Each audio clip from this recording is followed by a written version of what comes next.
बिस्मिल्लाहिर्रहमानिर्रहीम। अस्सलाम वालेकुम व्यूअर्स, मैं मुश्ताक खरल और हमारा एम ए उर्दू का एक सिलसिला चल रहा है जिसके अंदर हम लोग मुख्तलिफ़ असनाद पे बात कर रहे हैं।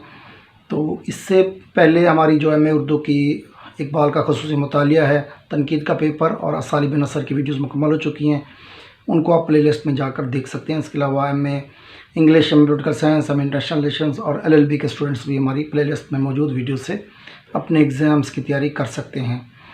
असनाद की जहाँ हम बात कर रहे हैं तो इसको अगर बुनियादी तौर पर देखा है तो ये इल्म बयान की ही मुख्तलिफ़ हालतें या किस्में हैं। इल्म बयान किसी भी अदब पारे या शायरी में हो या नसर के अंदर हो, उसकी तज़ीन और आसाइश में अहम किरदार अदा करता है। उसकी ख़ूबसूरती, उसकी जमालियात को मज़ीद उसमें तक़वियत पहुँचाता है और बराह रास्त उस मीनिंग को उस वक्त तक समझ नहीं आता जब तक उसकी बैकग्राउंड की तरफ ना जाया जाए। तो अगर एक लिहाज से कहा जाए तो मेकअप किट के तौर पर कह सकते हैं। किसी भी अदब पारे के अंदर जब हम बात करते हैं कि वहाँ ज़बान और बयान बहुत खूबसूरत हो, अल्फाजों का चुनाव भी बहुत अच्छा हो, तरकीब का खूबसूरत इस्तेमाल हो, उसकी जो तरकीब है वो एक उम्दा अंदाज में उसको सेट किया जाए, तो वहाँ पर हम ये बात भी ज़रूरी करेंगे कि बाज़ ऐसी हमारे पास टेक्निक्स होती हैं जिनकी मदद से हम अपने फ़न पारे को खूबसूरत बनाते हैं। तो इस खूबसूरत बनाने वाले जो पूरे अमल है और इसमें इस्तेमाल होने वाले जो असनात हैं, ये बुनियादी तौर पर मुख्तलिफ़ किस्म के हैं। इसमें हम इस जो सनत तकरार है, सनत तज़ाद है, इस पर हम ऑलरेडी बात कर चुके हैं। आज हम बात करने जा रहे हैं सनत तलमीह। अब यहाँ पर हम नेक्स्ट वीडियो के अंदर सनत तलमीह और सनत तलमीह के दरमियान फ़र्क बयान करेंगे। हे और ऐन का, ये दोनों असनाद जो हैं वो डिफरेंट हैं।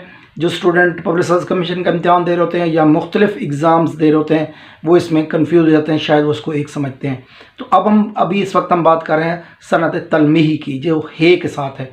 तो इसका लुग़वी मानी तो है दूर से इशारा करना, लेकिन किसी अदब पारे के अंदर, नसर या नज़्म के अंदर अगर कोई हवाला जात दिए गए हों, तारीख़ी हवाला जात हों, कुरान पाक से, अहादीस से या कोई पुरानी किस्सा कहानियों से किसी किस्म का भी कोई इशारा दिया जाए तो उसको हम सनत तलमीह कहेंगे।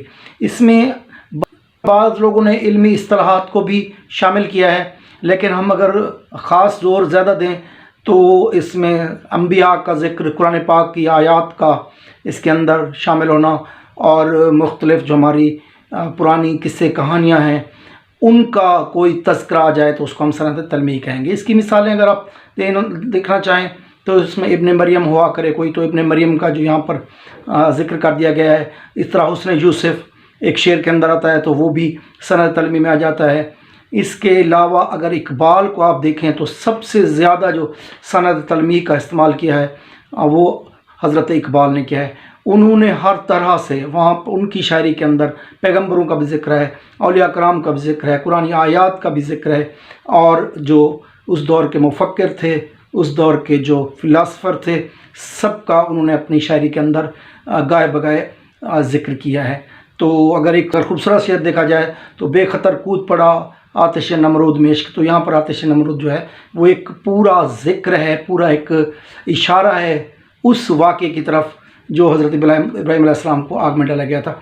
तो सनत तलमीह जहाँ पर इस्तेमाल हो जाती है, उस शेर का लुत्फ़ उस वक्त तक नहीं आता जब तक उसका बैकग्राउंड नॉलेज ना हो।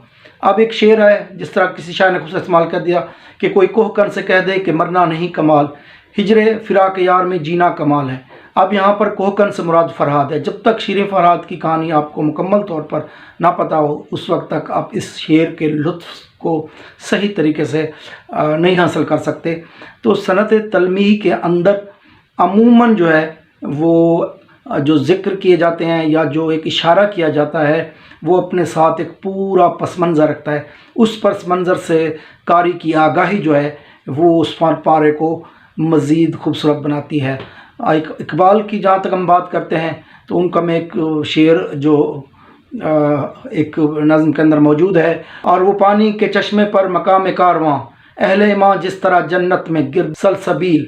अब सलसबील जो है यहाँ पर जन्नत की एक नहर का کی طرف اشارہ ہے. جب تک آپ کو اس کا پتہ نہیں ہوگا آپ اس شعر کے جو صحیح معنی ہیں نہ اس کو سمجھ سکیں گے، نہ شاعر کا جو کہنے کا مفہوم ہے اس کو سمجھ سکیں گے. تو صنعت تلمیح کے اندر بنیادی طور پر شعراء حضرات یا مصنفین کسی بھی پرانے واقعے کو، کسی بھی پرانے قصے کو، کسی بھی قرآنی آیت کو، حدیث کو، یا کسی فوک لور جس کو ہم لوگ داستانیں کہتے ہیں، ان کے کسی کردار کا ذکر کر دیتے ہیں یا جسٹ اشارہ کر دیتے ہیں.